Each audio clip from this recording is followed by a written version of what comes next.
Hey guys, Chetan here for PhoneRadar, and today we are going to do the tips and tricks of the Lenovo Vibe X2, the multi-layered smartphone from Lenovo that is getting a lot of praises recently. So for the users who have actually bought this smartphone, here are a few tips and tricks. The first one is a lock screen. Many companies fancy tweaking the Android stock experience and having their own layered UI. Lenovo did the same, and they have a new bubble interface on the lock screen which would give you the cluster of bubbles, having a few applications that you can directly go into, and the phone will try to understand how you're using the device and which apps are you using frequently. Based on that, the bubble interface would change. The next one is the knock to light, where it is the same tap to wake functionality that you see on high-end devices. With this feature, you can easily wake up the screen without having to use the power button every time.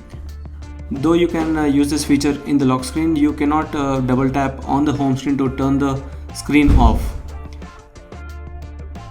So as you can see, you can just double tap the screen that is turned off to activate it, and then you can either use the bubble interface or just unlock the screen. The next one is the smart standby. As far as the convenience goes, the Vibe X2 adds another handy feature that's called the smart standby. It will know when you are looking at the device, and enabling it will allow the device to track the movements in front of the screen. And whenever it detects the movement, the display will be turned on. Though this is not easily accessible here, you won't be able to check that here itself, but that is quite a handy feature when you actually use it. The next one is the smart scene. There are probably plenty of smart features Lenovo might have added on the Vibe X2, but we are concerned only with a few interesting ones. Smart scene is particularly one of them. This feature allows you to set different profiles, modes, brightness, and even change the connectivity options, all included in the scene. So there's a particular scene that you can create.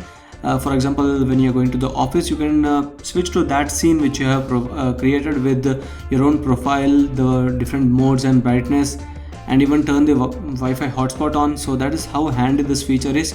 And after that, you just have to schedule that scene or automatically or manually have to turn it on. So the scenes would be switched off or on based on how you set them, and this is a pretty useful feature for the Lenovo Vibe X2 users.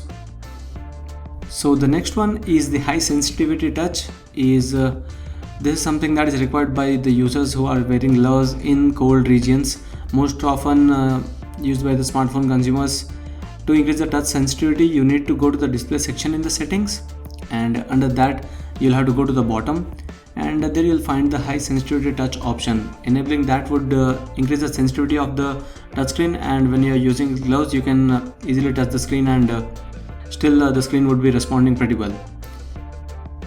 And the next feature or the tip is the wireless display. There are a few times when you have to show presentations and you don't carry your laptop along because of obvious reasons, and with the Vibe X2 you don't need one, because it always allows connectivity with the wireless displays, showing the same content running on the smartphone to any large devices or projectors or any smart screens. So that's a pretty good and incredible feature that you see on the Lenovo Vibe X2. That's the wireless display. You just have to turn it on and check out the wireless displays around, and it would automatically detect and connect it to it. So another interesting feature is the power managers. Most of the Chinese smartphones come with pretty useless or pointless features, and most of them don't do much for the battery performance, and the power managers aren't that good. But Lenovo has done quite an exceptional job in that field, and it has put an intuitive power manager in here.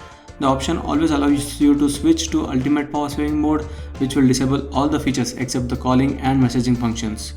On this mode, the device can last for several days, and you can disable the certain unnecessary apps when the screen is switched off. It also shows you the detailed power consumption data metrics divided under the software and hardware tab, so you can understand how well the power is being used by the battery, by the OS, as well as you can set the timer to turn off the device. So that is how good the power management on the Lenovo Vibe X2 is with the ultimate power saving mode. There's again a screen and GPU power saving engines where you can go and understand what is actually eating the power of the device, and you can, based on that, turn off a few functions and save more power. So This was the entire video of the tips and tricks of the Lenovo Vibe X2. Drop a comment below with your feedback on this video and check out PhoneRadar.com for more. And finally, don't forget to subscribe to be notified with a brand new video which would be out very soon, because we have a lot more coming. I hope to see you in the next one. Thank you.